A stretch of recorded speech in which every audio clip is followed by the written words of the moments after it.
A camera isn't complete without a lens, so in this video I'm going to walk you through what to look for when you're buying lenses and upgrading lenses for the specific types of videos you'll be shooting. The most important things to know when buying a lens is first, each lens has a different millimeter number on it.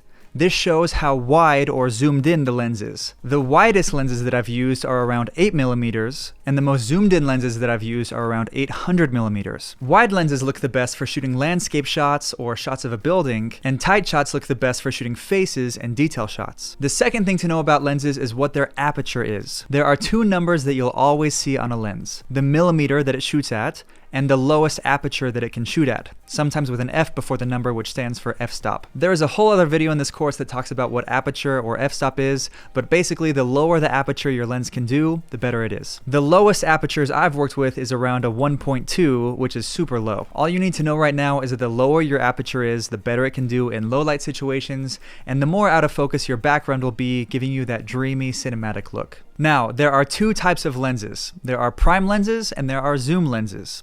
Prime lenses only have a set millimeter. Like this lens, for example, is a 50 millimeter. It can't go any more wide or zoomed in than that.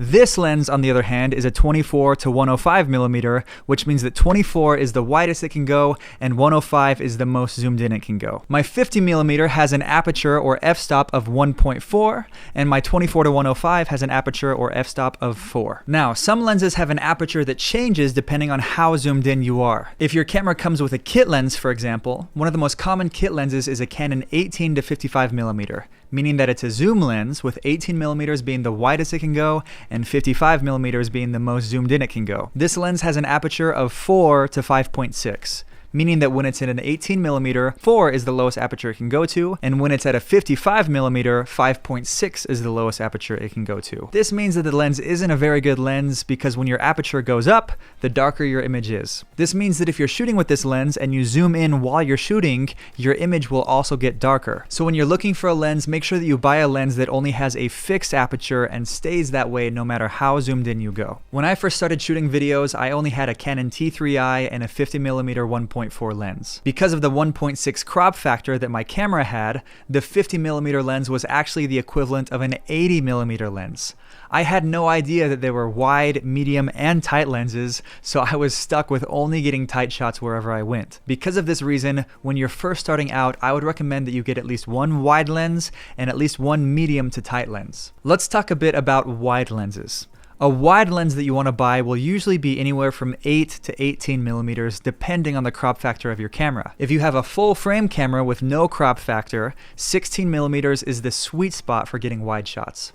If you have an APS-C or crop sensor camera, it has a crop factor of 1.6. So in order to get the equivalent of a 16 millimeter look, you would want to get a 10 millimeter lens. If you have a micro four thirds camera with a 2x crop factor, you would want to get an 8 millimeter lens to get the equivalent of a 16 millimeter look. Now let's talk a little bit about medium and tight lenses. Medium lenses will be anywhere from around 18 millimeters to 40 millimeters, and tight lenses will be anywhere from 40 millimeters to 200 millimeters or higher depending on how zoomed in you want to be. The human face is said to look the best at around 50 to 70 millimeters, so if you're shooting a lot of faces, you want a lens that is around 50 to 70 millimeters. I would only recommend getting a 200 millimeter lens or higher if you're shooting sports or wildlife where you have to get super zoomed in order to get the shot. Now, beginner lenses will cost anywhere from $100 to $400. These lenses are usually made with cheaper glass, so your image won't look as good, and they usually have a higher aperture or a variable aperture that makes your image darker when you zoom in. Intermediate lenses will cost anywhere from $400 to $800. These are built a little better and usually have better apertures as well and are built with better materials instead of cheap plastic. Advanced lenses will cost anywhere from $800 to $3,000. These are amazing lenses that are made with some of the best glass and can go down to much lower apertures. All of the lenses that I own fit in this category. And then there are the pro lenses, which can cost anywhere from $3,000 to $30,000 per lens. These are the lenses that are used on Hollywood movie sets.